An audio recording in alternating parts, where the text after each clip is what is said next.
Seeing The Last Supper, one of the greatest works in art history, is well worth the hassle. Leonardo portrays the last dinner Jesus had with his disciples before he was crucified. One of the great challenges and one of the great opportunities that we have in producing the show is to film the most beautiful art from Western civilization and bring it home so people can enjoy it in their living rooms and not have to fly all the way to Europe.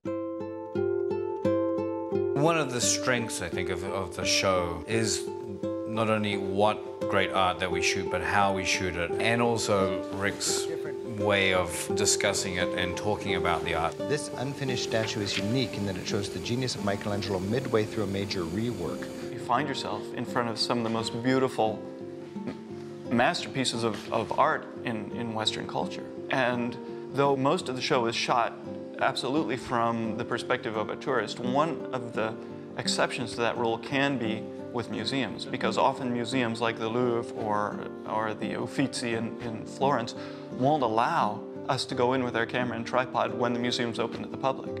And instead, we pay a significant fee and then go in on the day that the museum's closed to the public.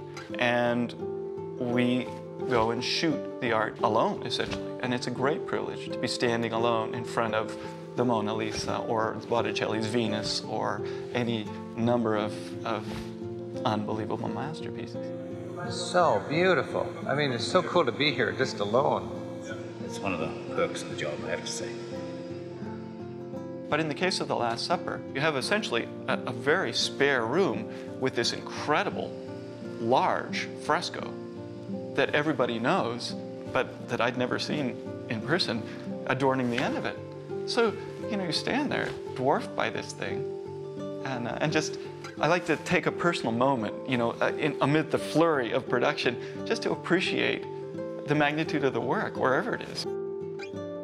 Our challenge as cameramen is to address a piece with the camera in such a way that we convey, that we bring back to the screen its power and its beauty. And we can focus on the details that Rick talks about in the script, because a lot of the coverage of fine art is in the details, in groupings, in composition, in color, in perspective. You know, it'd be good to have a still of each of the groups of three. Done that. Good. And we're pushing in on Jesus' face. He works with us to make sure that Carl's getting some little detail which you may not even be aware of, but by the time the cameraman's, you know, focusing and isolating it in the frame, you know, you really get to appreciate the art at a different level. I love this. It's interesting to me that we have to actually factor in what art can we show back home.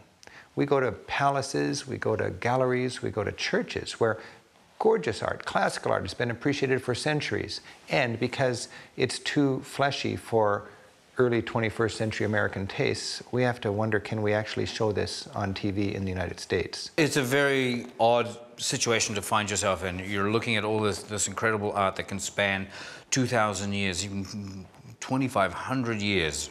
People have enjoyed this, it's public art, and suddenly, somehow or other here in the 21st century in the United States, it has been deemed inappropriate.